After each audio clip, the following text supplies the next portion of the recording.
Welcome to Super Episode 29 of Whole Lot of Wolves. We're your hosts. I'm Joshua Buckley.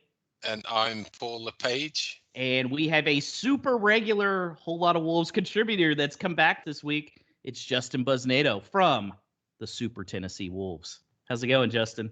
Doing well. How are you guys? Not bad. We'll go into some slight news a little bit later here. There's been a little talk or two going on across the pond, but first we'll go ahead and talk about that. How do we describe it at this point? Another 1-0 win that was really ugly, but a victory. I call it 3 points. That's at this point 3 points. I'll call it that. Paul, what do you think of that Sheffield United 1-0 victory? I'll go with the 3 points as well, and I'll go with job done given the circumstances. I think it was a no-win. Play well, beat them comfortably, 2 or 3-0. Oh, it's to be expected. Sheffield United going down, got nothing to play for, didn't turn up, blah, blah, blah. Or scrappy, like we did, and they can't beat Sheffield. They were destined for the championship, and they're under the cosh from a team that's going down. So it's tricky. I would probably give credit where credit's due in terms of it was one final hurrah for the Blades, I think, and they set up with a similar shape and they nullified each other. But when push comes to shove, we did have that extra little quality in the end that came through. The remaining few games are going to go against these teams in the lower part of the league. It could be putting a run together at just the right time. So I'm going to take the positives out of it and see how we shape up next week. What do you think, Justin? I would agree a lot of those sentiments. It's not pretty, but it got the job done. I was happy to see, I'll call him Jose, just for you, Josh. I know how much you love that. Actually get one that I guess officially counts. I'll argue the other one counted, but that was nice for him to actually get on the board. You go into half tied 0, and I think with this club, you feel positive. We're not down. And I think that anybody you're playing in the table, right? Unfortunately, that's kind of we are. If we're going 0-0 at the half, you got a shot at this thing. And again, I think we're all agree that we're a better second half team. We're able just to put a chance together. Trey, who, nothing for, what was that stat? Nothing for 29 league games, something like that. And then the last couple games, it's a goal and 2 assists. I love it. It's great to see it. Paul, to your point, maybe it is a little bit of a roll. I'm curious now. I think, fingers crossed, hopefully we're in the clear here. I don't want to be doomsday guy, so I'll say we're in the clear here. And what Nuno may do with the lineup from here, respect to if we are maybe getting a little momentum. And does he let that continue, or is it we're going to look to make some changes anyway? So let's give some guys some minutes and see who's sticking around for next season, who's not. So that's the really curious part to me. Shoot, based on the news that we'll get into a little bit later, Sheffield United may be in the clear too. We don't even know what's going to go on. Yeah. So here's a big question I have for you guys. Why do you watch sports in general?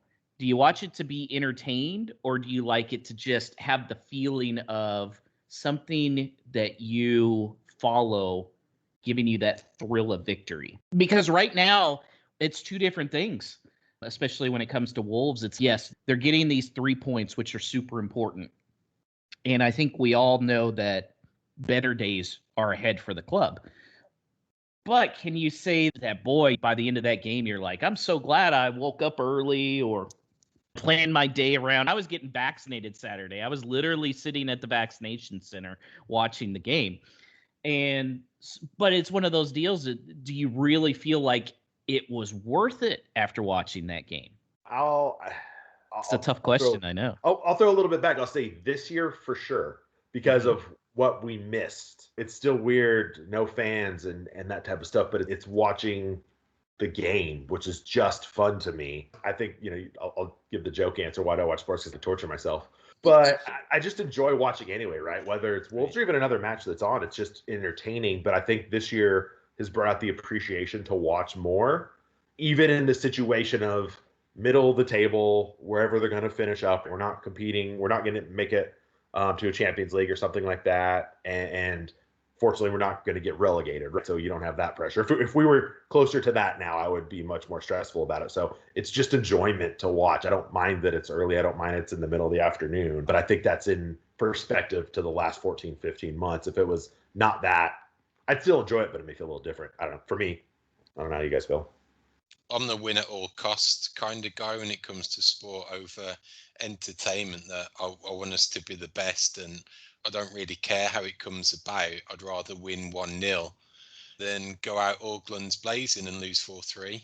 It's just the way I want those points. But I've got an appreciation of there's going to be peaks and valleys with this as well. And are we in a valley entertainment wise? Yeah, probably. But is there factors that have impacted on it? Yeah, a ton. So I'm willing to ride it out.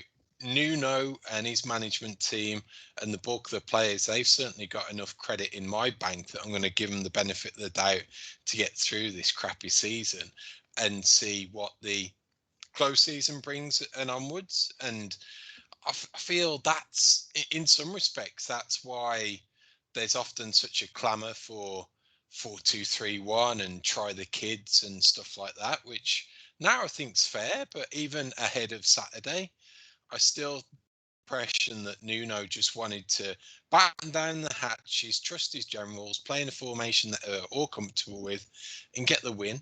And I'm okay with that. He may even looked at 4-2-3-1, seen what players A he's got available and B what he may have for the future, and not give it a second thought again. It may be a case that he's going to stick with 5 at the back, realize that it's got to be a change in personnel that's going to bring this change in philosophy and change of style, whatever it may be, to possession. But I think in this situation, it's riding out the season and getting the best climbing as high as we possibly can and taking it from there. I generally do. Yeah, the reason I was asking is because if you look online, so many people are just calling Wolves boring and aren't having fun watching the team. Me personally, hey, I'm still enjoying it. And it's really because I like the players. I think they're all like, there's no real guys that I'm like, man, this guy's a punk or a prima donna. I feel like they're just really good guys. They're really easy to root for. So it has been fun. And I agree. This season has just become, hey, let's just survive. Like, get the points and survive. But man, when there's instances like Adama in the second half of that game, that's exciting. Especially to me, that's a huge Adama guy. That was boom. That's why I try and tell Americans who are like, oh, soccer's boring. No, it's really not. It can just, there's times where it can catch you off guard, but a game changes in an instant. And that's what happened in that game. Or the flip side of that for the defensive purists that I often class myself as, the game that Semedo had, which was brilliant, you know, but doesn't get enough credit probably because, bottom of the league, it wasn't like they were playing Real Madrid or Barcelona. It was Sheffield United, but I thought it was fantastic, and everything that we want defensively from that player in that position. Got a great block in that effectively started the move for the goal and got forward a lot more. And all that's missing from his game is some more penetration in the final third, be it a few assists or a goal or two. So that's where I could take positives from it as well. And out near on the opposite side, probably not as attacking minded as Semedo was on Saturday. Certainly solid in his role. So there's definitely positives to take for sure. Yeah, it's curious to hear. I get the boring, but it's, I don't know, the good and bad of it is that the Wolves, like, they could literally score at any time. You just don't know. They're just not a club that's going to press and knock out 3 or 4. They may get 1, maybe get 2, but they're going to come at a random time from a play that was because, exactly to your point, it turned quickly and they were able to counter or something. And that's how we get it. And it's, I don't know, to your point, maybe that's a holistic speak of why soccer is exciting to us watching it. But I think the Wolves are like that. Yeah, I agree. Talking about man of the match, I'm guessing Semedo for you, Paul? Toss up between him and Ore, and probably Traore, just because he had that spark pretty much through most of the game. Great assist as well. Certainly that does away with any negativity it comes to those final ball criticisms, or he doesn't look up often enough. If you watch that playback and the assists, he must have looked up about 3 or 4 different times. So he certainly knew what he was doing in that situation. And his technique was probably off from getting him a goal, especially towards the end as well. So yeah, I'd give it to Adama just because he helped bring about the goal that won the game.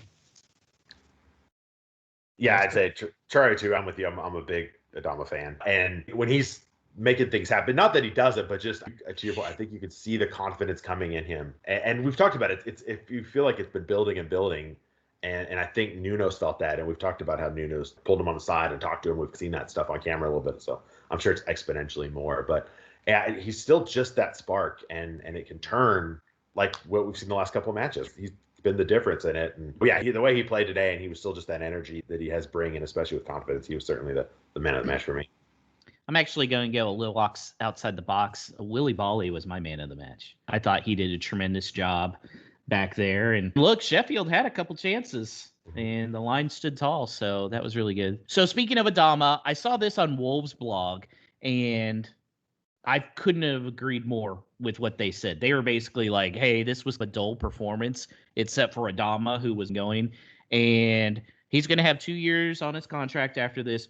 Do not sell him under any circumstances. Even if he doesn't take a new contract, just play it out another year and offer him another contract.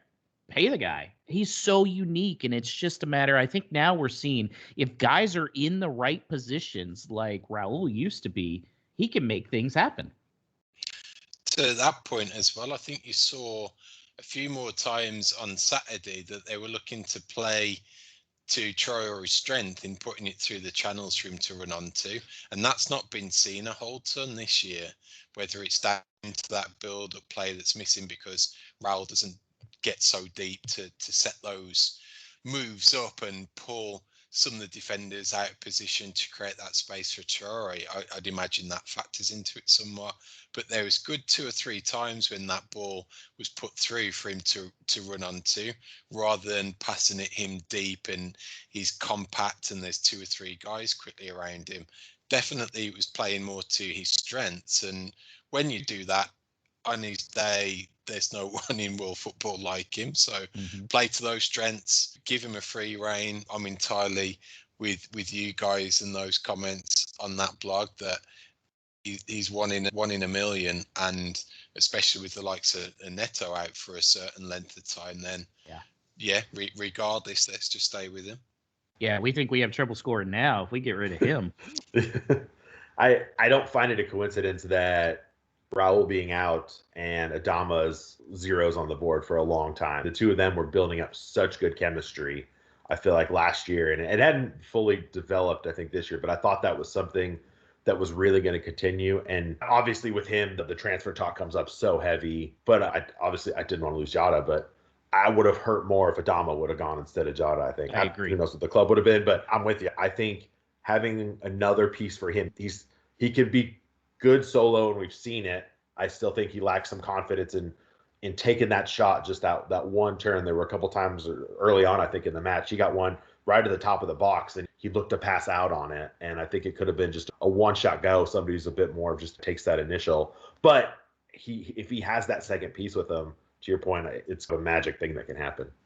With Neto and Raul both out, Adama's really the only guy that you can say he's worth the price of admission just to go. And that's what you look for in your sports team, is to have one guy who you're like, you know what, the team may stink, but I want to pay to watch this guy. And I think if Neto and Raul are there, obviously they're on that list too. But right now it's Adama. And even if the scoring's not there, it's just, he's so exciting. He really is. And I think that's the hill I'm going to die on, that Adama is not overrated, as a lot of people say. There was a chart that came out last week that was showing successful dribbles and attempts. And it was like him way over, and then Messi, and then everybody else. It wasn't even close. One guy who I felt like really struggled was Podence. I thought he really looked a step slow. he doesn't seem to have that confidence. He was getting dispossessed a lot. Is he healthy, or is this a confidence thing? I think first 10, 15 minutes, he seemed to be doing okay. And I was looking forward to him in that more wider role, especially with his delivery in the Fulham game for the guy allowed. I was looking forward to having him pop up in those positions and work his magic out wide and then coming in close and causing trouble around the box. But after that initial period, you're dead right that the ball wasn't sticking. He was coughing it up a bunch. I'm not sold on him at all in the number 10. Mm-mm. No way. I think we need someone who's more of a presence when it comes to that particular position. But A, is either still not 100%, or B, there was some cryptic Instagram thing yesterday about heartbreak and loss and taking every moment in life for what it's. Some said it was because his dog died and he was up the whole night before. Who knows? So I don't know. I think there's a player there. I'm prefer to see him out wide, but he could be one of those that maybe every 2 games is okay, but he has one stinker every now and again. So I'm not sure. I feel we've seen some good streaks from him. I feel like because he's been like a little bit like an energy burst. He gets in the middle. He's able to work through people. He's able to get the ball out. And yeah, it wasn't that way the other day. It just didn't feel that way. Again, the top party led the charge a little bit early on, and then he was there. He wasn't helping. It was, I don't know. It was, yeah, I completely agree with what you guys are saying. I think just physically, he's not built to withstand being an every match starter in the EPL.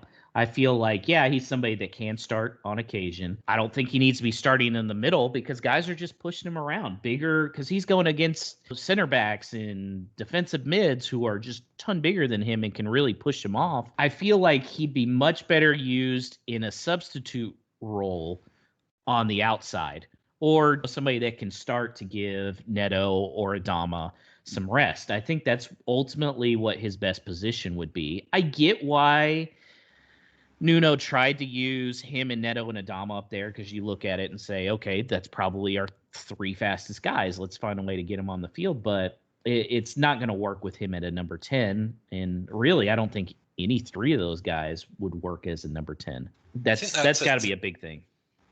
To that point as well about his performances over time, he's not really had that run of games. That there has been injuries cropped up, and is that down to the physicalities of the English game that he's not used to, and he's strung 2 or 3 together, and then he's got a knock or he's ridden a bad tackle and he's come off worse away from it, and there's been a culmination effect there, and he probably suffered the Nuno purgatory after signing in January as well, that it wasn't really till after the break and Project Restart last season that he got an opportunity. And that was really probably down to being around the squad more and training. So I don't think there's the body of work that really gives a true reflection of him. I've seen enough positives with him that he should be persevered with, but I'm aligned with your thinking, Josh, that it's more of a strategic role and he could be more of a squad player or fill a specific position. And he could turn out to be great in that role. Just that little burst of energy there in the last 30 minutes that you need. I feel like he'd be very successful there. But look, he's a little dude and he's getting pushed around. And I think the injuries are results of playing at this level. We're on our way back.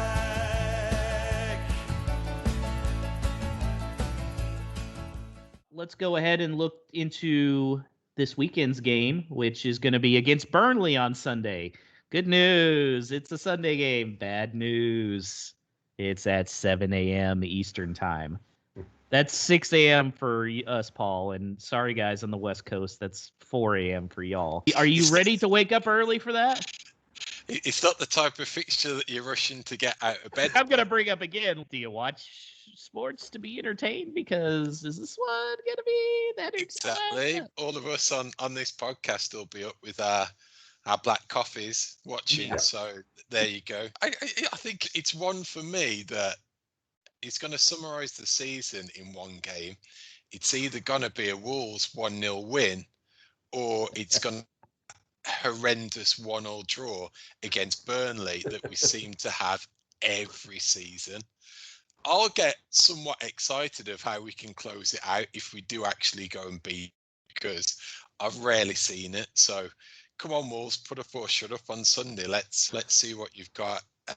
See how we're going to finish the season. I don't want to give predictions away because I'm sure we'll yell a bit, but I'm pretty much in line with you where I think this might go. Again, I've got a small kid. I'll be up anyway, so it helps to make that 6 o'clock start time. But yeah, I don't know. I'm excited. Again, I'm curious what Nuno's going to do, because again, there's so much talk about if he's going to change the lineup, if he's going to get more minutes to Silva or some of the other guys or something. And I don't know. I'm very curious to see where that's going to go. Again, I'm anxious about the result too, but just curious how he's going to play it from here. And again, I'm teasing what we're going to be talking about later, but this season may not be over with everything. He may throw out the same lineup out there looking at, hey, this is a must-win game, not necessarily to see the young players. I think we all agree we'd like to see Vitana more.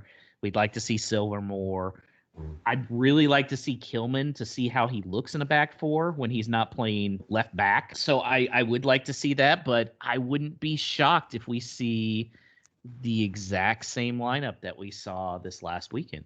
It's telling that Nuno he's rarely alternated his squad.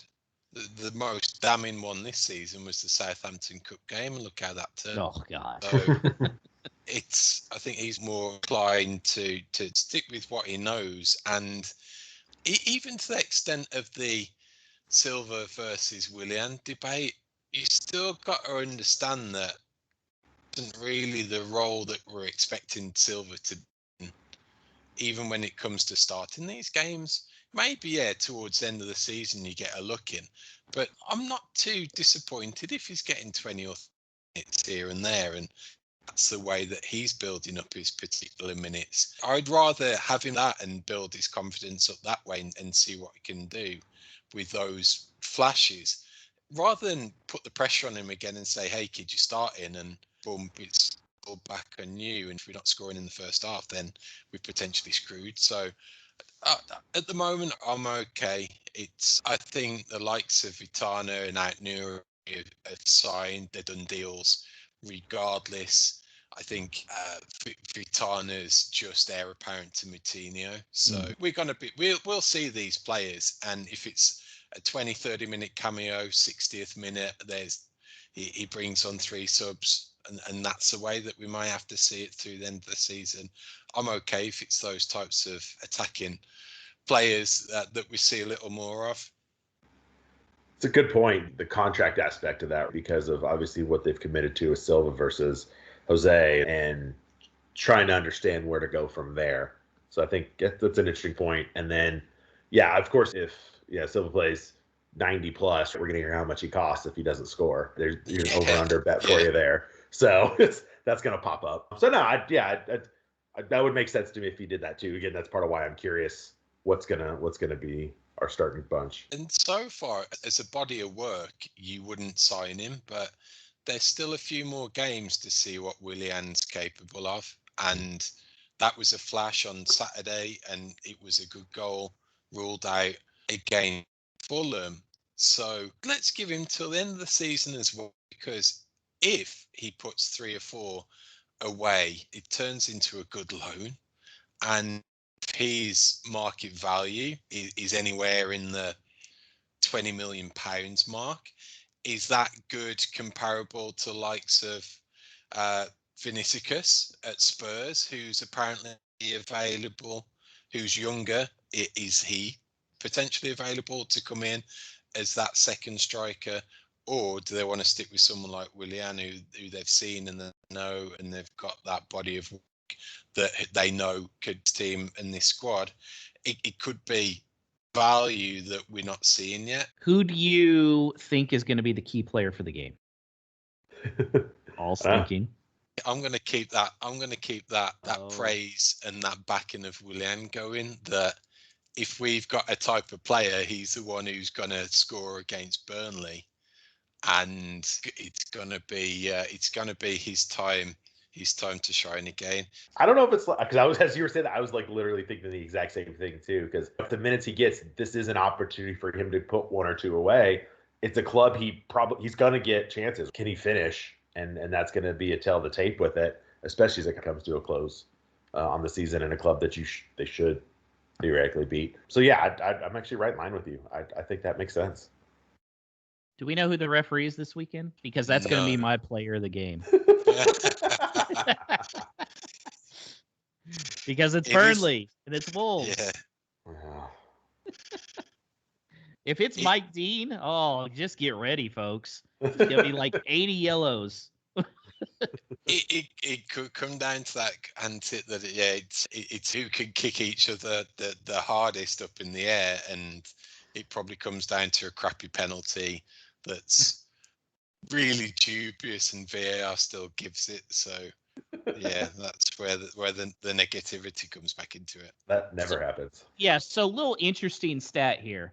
All right, Burnley and Wolves last year both had an argument that they should have won a game, but the other team was given a crap penalty in stoppage time. So they ended up drawing both games, and they got 2 points. The funny thing is, if neither of those were called, and they both won one and lost one, would have been 3 points. Wolves would have been playing Europe. How crazy is that? It was like, oh, yay, hey, we, managed to get a point out of Burnley. But then the exact same thing happened to us, and that cost us.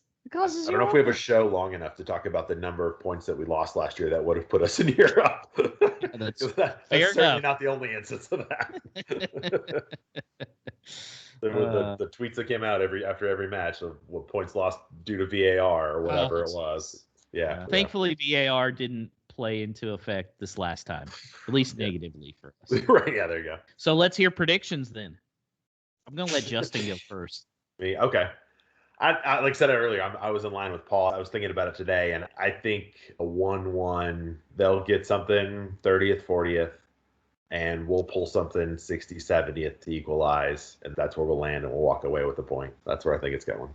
Let's be super optimistic against my much better judgment and say that we maintain this winning run, and that extends all the way through to these final 3 games of the season, and we end up challenging for something. So on Sunday, I'm going to say 2-0 to the mighty Wolves. Paul makes it sound so positive. I'm going to say 1-0 with Silva hitting a penalty kick in the 92nd minute. He got a penalty late in the first one, right? That was our goal.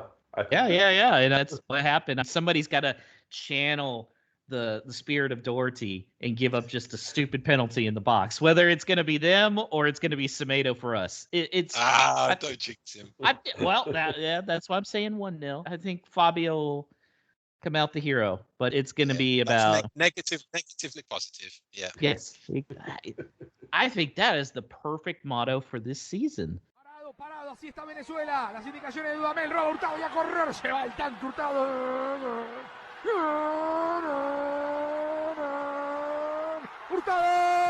Okay, now let's talk about a little news that happened. Instead of no stupid questions, we're going to be discussing the formation of the European Super League, which, if you've been living under a rock, 12 teams are going to break away, supposedly 15 when it's all said and done, and creating their own Super League. That's going to include Man City, Man U, Liverpool, Chelsea, Tottenham, and Arsenal.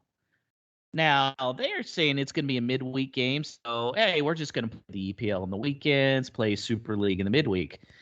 UEFA and the EPL are saying, we're going to kick you old greedy butts out of here. I'm going to read a couple quotes because Florentino Perez essentially gave his Thanos speech backing up the fact on why it's good to kill off half the population in the universe. So this is what he was saying about the Super League. This Super League is not for the rich, but it's to save football. If this continues, football will disappear, and by 2024, we would already be dead. This is the only way to save everyone. Big, medium, and small teams. Let's see. Even in the Premier League, if the top clubs are economically stronger, all the other clubs will also become stronger. It's a consequence. I feel like I need some extra high knee boots to wade through all that pile of poo. I think you need to copyright the Thanos of football, because that could go viral and perfectly apt in this situation, I think. That was great. Yes. Craziness. So I guess here we'll start with the first question. And Paul, I'm really going to direct this to you because you're the one who grew up in England. So you've been ingrained in the culture as far as how important football is out there to the communities and what this will do to the country and the communities if this happens. In simplistic terms, it would fracture and people would lose their jobs at the end of the day. When you have that ripple effect of all the wealth being sucked into that massive conglomerate, fixed, closed shop, whatever it is, the ripple effect all the way down will jeopardize livelihoods.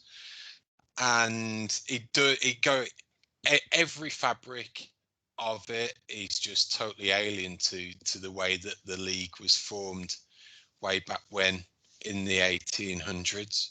It's just the localization element goes out the window. It doesn't speak to fans in any way, and they're blood of the game. It's all commercially driven. It's all wealth creation, and it's got nothing to do with those folks that are walking through the turnstiles. And you're not going to be going, as a hardcore fan, you're not going to be going to Madrid one week, Barcelona the following week. Oh, we've got a home game on the following Wednesday. It's a London derby versus Chelsea. And what's that going to cost? $7,500 a ticket for a game that watch on that weekend, which is going to probably be 0-0 again. It's just it smacks of everything that's wrong. It smacks of the whole franchise culture, that it's a closed shop, no relegation, just these fat cat owners to preserve their playthings really, and the wealth that they've got invested in it, because it's been a crappy year in terms of finances and revenues. I thought yesterday that it was a joke. News broke. I thought, yeah, this always happens on a Sunday morning around midday, because everyone's got a chance to read the Sunday tabloids, and it's some crazy outlandish story that's broken that, oh yeah, these teams are going to break away.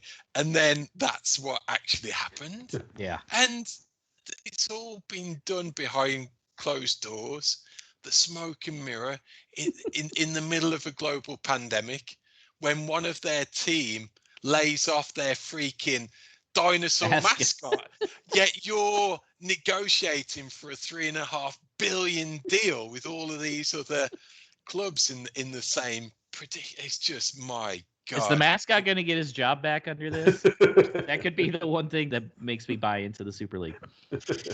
So I think for American fans that may not understand everything, the best way I can compare this to is it would be like the major college football programs just getting together and going, okay, forget the NCAA, we're going to start our own league, which has been talked about at a conference level.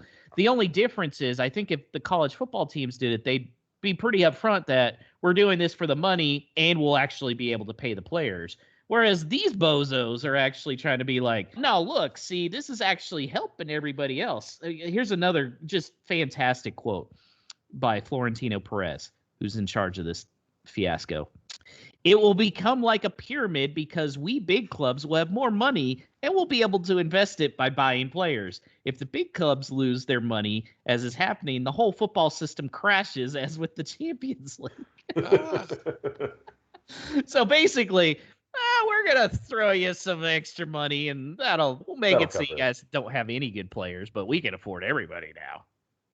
So we don't want the parity of what comes due to the leveling of finances that threatens the likes of Arsenal and Spurs, because those well-run clubs who have done well, like your Leicesters, for example, it's no surprise they're in the top four, yet your Arsenals and Spurs, they're scrambling about maybe to get into the Europa League even. So I bet they couldn't wait to get their name on this.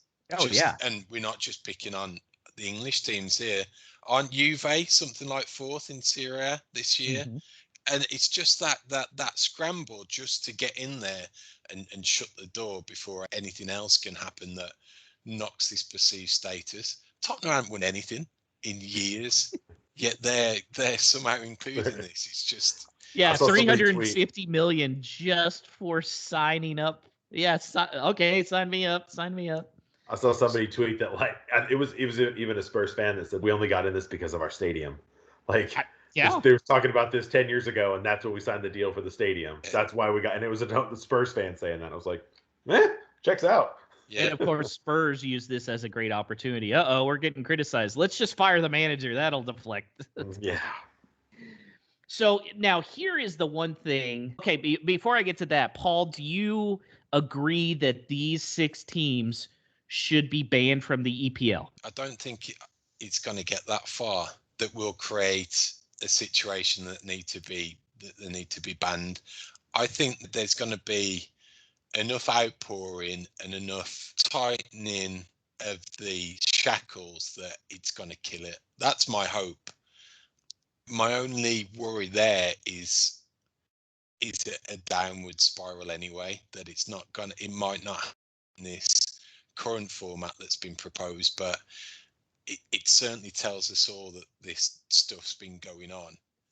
So if it doesn't happen this go around, does it happen again in the future in some better terms? I don't know. So if it was a done deal, if it starts next season, kick them out straight away. Cancel their presence in this season for sure, and make do without them, however that may format. Justin, what do you think? Stay or go? I'm actually all for go. I think you have to set a precedent. If you don't, to Paul's point, it's going to come around in another iteration. I am fearful what that then does to the EPL at that point, because these are the big dogs, both 4 of them, 5 of them. Yeah. So if you're looking at growth of the game, more, and I'll call it more internationally, maybe more US based, right?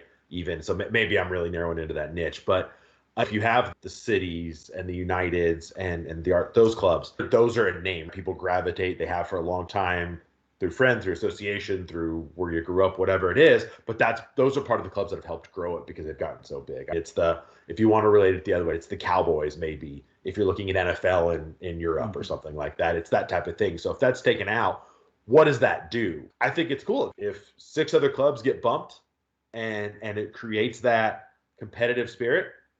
Awesome. I like that part of it, to be honest, if it were to happen. But again, I would be afraid of the long-term damage to the sport for not having those clubs participate in it. I don't know. But I am all for, if you're going to draw a line in the sand, draw a deep line and say, no, this is what it is. 'Cause even to the point the players not being able to participate in a World Cup and those type of things, they're just going to cut it off now and say, what do you want to do? Yeah, it is a catch-22, I feel like, because like you're saying, not having those big 6 popular clubs could really hurt just the exposure of the EPL and its prestigiousness.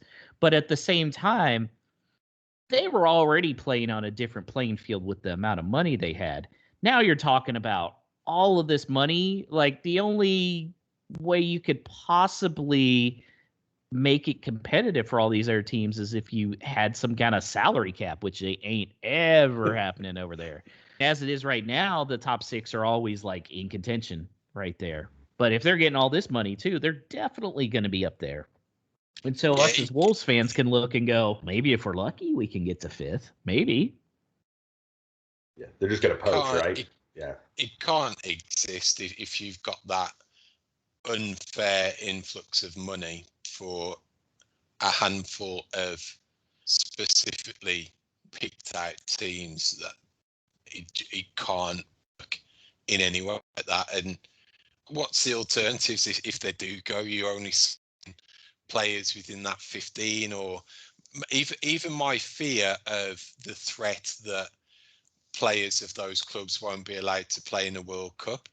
You've certainly seen it a lot anyway, that the likes, Jamie Vardy, for example, said he wants to give up playing for England so he can prolong his club career. Does this, in instance, players get to the age of 28, 27, 28 thinking, I've played for England, but I want that final payday. I want to test myself in this league. I'm going to sacrifice the international glory and just go and join one of these teams. So that's a big fear of mine. Or whether it does turn into this Galactico set of teams of all aged players that are only going one payday. It's got a lot to shake out. I'm sure it has. Do you think? It's unfair to call them second tier, but let's call the next rung below the big six in each league, right? The Serie A and all that. Do they then form one and get financial backing that's not in the billions of dollars, but it's in the hundreds of? I don't know. Maybe they don't have the name, but I'm just like, is that the escalation? And then you blow up the leagues that exist to a point because everybody's getting more money because they were forced to do it. That's like way down the highway, right. But I'm just wondering if there's a ripple effect. So you guys have brought up the international player because what UEFA is saying is, okay, all of these teams are going to be banned from UEFA and domestic competitions, which I think we're fine with. What's interesting is they said the players playing for those teams will not be eligible to play internationally for this team. I think if there's one thing that's going to keep this from happening, it's that stipulation right there. Because some of these players just have so much pressure from their countries to compete and do well. You think Messi's going to be able to tell the Argentinian people, sorry, y'all, I got my payday over here? No, he can't do that. I thought it was very interesting. Podence actually posted an Instagram thing alluding to all the dreams and everything about being able to play for your country and play in that competition. And then Bruno Fernandes retweeted it with hand clapping emojis and said, dreams can't be bought. That to me is big. There are some of these players that are not going to want to play in a Super League if they feel like, okay, I can go to one of these other teams, get just amount of money, but then I'm still going to get to play internationally where I'm going to make more money, internationally where I can make more money in endorsements in my home country. I don't see all the players being okay with it. How is Son, who plays for Tottenham, you think Korea's going to be good with him being over there? Sorry, guys. As it was, he had to win a trophy just to get his military time reduced over there. There is no way. Hey, Mason Greenwood, I'm sure you grew up dreaming of playing for England. Sorry, you're not going to be able to do that anymore. I see some of these players, like maybe some of the older guys be like, okay, did that, done that. I'm just going to take my payday. But there's going to be a lot of players that want out, in which case you're looking at teams that are still in the EPL. Okay, if we can start buying these players, we can become some of the bigger clubs. Wolves have that financial backing. Newcastle, Leicester, some of these teams. Oh, Bruno Fernandes wants out? Okay, Wolves can come. Boom. They get him. Well, suddenly Wolves are getting to be more marketable, and that's still going to keep the TV rights up there for the EPL. What are you guys' thoughts? I know that was a lot of rambling by me. I don't know. It's so hard to speculate, and I'm not worried as a soccer fan in general that I don't even want to think of any positive spin-offs for the Wolves at the moment. I really don't. I'm not through with it yet to cast a light in that area. It possibly will be. I think it needs fixing one way or the other first.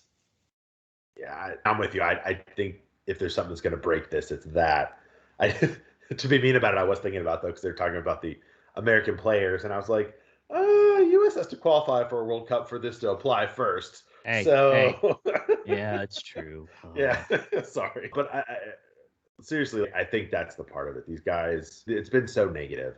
And if the players are putting stuff out like that immediately and it's being supported, and if that goes up the rungs to the players whose voice carry, right, that kills the thing. It has to.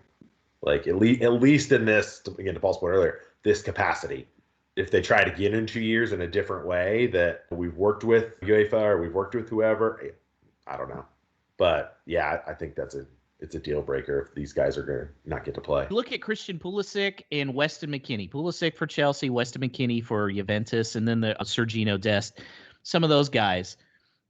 There is no way Weston McKennie and Christian Pulisic are going to be okay not playing for Team USA. That's 3/4 of their marketability right there. Mhm. They'd be missing out on so many endorsements. Okay, yeah, great. I'm in the Super League. Maybe you get paid a little bit more. Or Weston McKennie, hey, go back to the Bundesliga. Play for Dortmund or somebody. Make similar amount of money and still play for US. I thought it was curious that they sat out of that, like Dortmund and Munich, like that they just sat on the sideline and said, "You guys, let's see what happens." I feel like is what it was. Like, I don't know. It was smart. It was interesting. Them and PSG. Yeah, exactly. Yeah, they just kind of sat on the sideline, and I'm assuming they were 3 of them that would make up the 15. They had to be. I think that's the plan, but I don't know right now if they'll agree to that. They may be like, that was my point. I mean, if they were banking on those clubs, but the fact that they sat back on it, I don't know. It was interesting.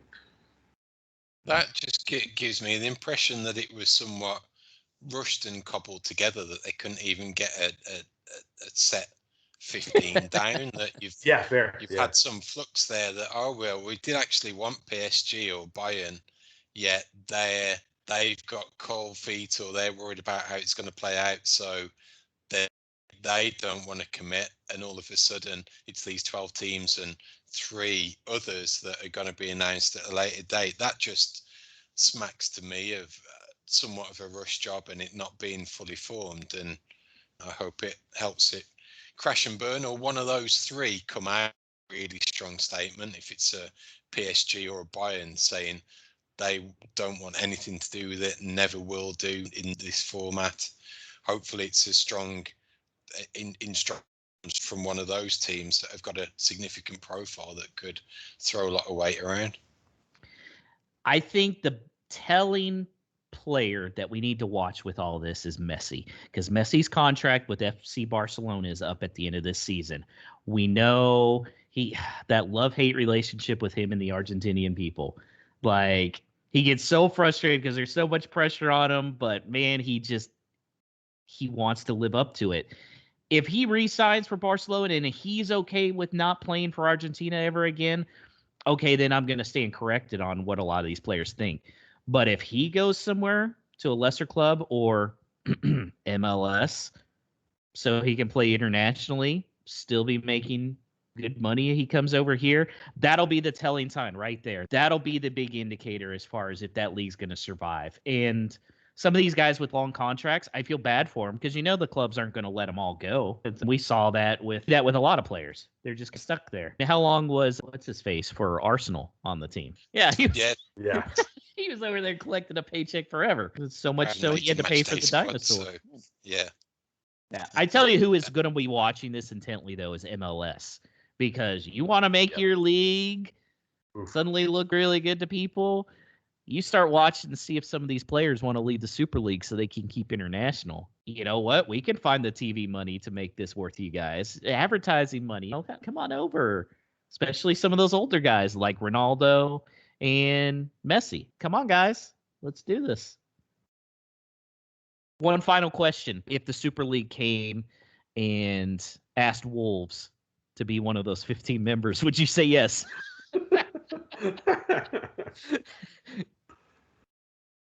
It is tempting, right? Yeah. I'd say no and really fracture my love with the club and potentially have me walking away. I think it's of that severity that it needs fighting against in those most serious of terms. Yeah, it's just not the right thing to do. Like the dollar sign, but again, at that point, like it's not like you're going to have exponentially more money than everybody around you. All those other clubs still have a ton of money and they're just making more money. So you're still fighting against that. So what are you gaining? You could be 15th year in, year out. Right, that's the point. They charge double for their merch because they gotta make that up somewhere. And the tickets too. And the tickets are going to be killer for people in those areas. Well, even again, back to your boy Perez saying football's not a game for 18 to 24-year-olds anymore. They get bored, or I forget the exact talk track. It's not a game for 18 to 24-year-olds anymore because they're priced out of it. Mm-hmm. They can't afford to go week in, week out. Can they afford to go to this extra games in this league or to this? Hell no. It's just dollar signs on dollar signs. The rich get richer, the fat cats get fatter, and it's a sorry state of affairs, whichever way you want to spin it. Paul, if that did happen theoretically with Wolves going there, would you then start rooting for Villa or Albion? Or would you take death? Death. Yeah. Death. I'd start. Yeah. I'd death. I can't even equate it in any other term. It would be the loss of my club. That is a true Wolves fan right there. He would choose death over rooting West Brom. Okay, so we did actually have one no stupid question from Stephen Williams on Facebook. He said, do Wolves make a push for Ronaldo, seeing as though all players will be banned from most competitions? I still don't see the Ronaldo thing happening. I laugh every time. In that situation, if it is a complete ban, or if they stick to the promises that they're saying out now, it is going to be the decisions of players like him that he's still got 2 or 3 seasons left in him. Yeah, does he stick in there? Does he go for a new challenge, either at a different European team, or does he take that pay to the MLS? It's another one that's in that messy category of high-profile players. What's their decision on it going to be? Yeah, like I said, you make a phone call, right? Worst thing is they don't pick up the phone. You make a phone call, write a piece of paper, write a number on a piece of paper, and slide it across the table. So I don't know. Yeah, try. But to your point, I think it's that decision. I don't know. I wouldn't be surprised if this goes through. You see a couple of big guys jump over here to the MLS, and you have obviously it's similar to it, right? You got clubs with a ton of money, and you got other groups. But you've got like Beckham, who has weight to pull stuff like that. And in some of these other clubs, maybe it's enticing. I don't know. I wouldn't be surprised if those guys to say come over here and try and make a ton of bucks for a few years. So, I don't know. Yeah.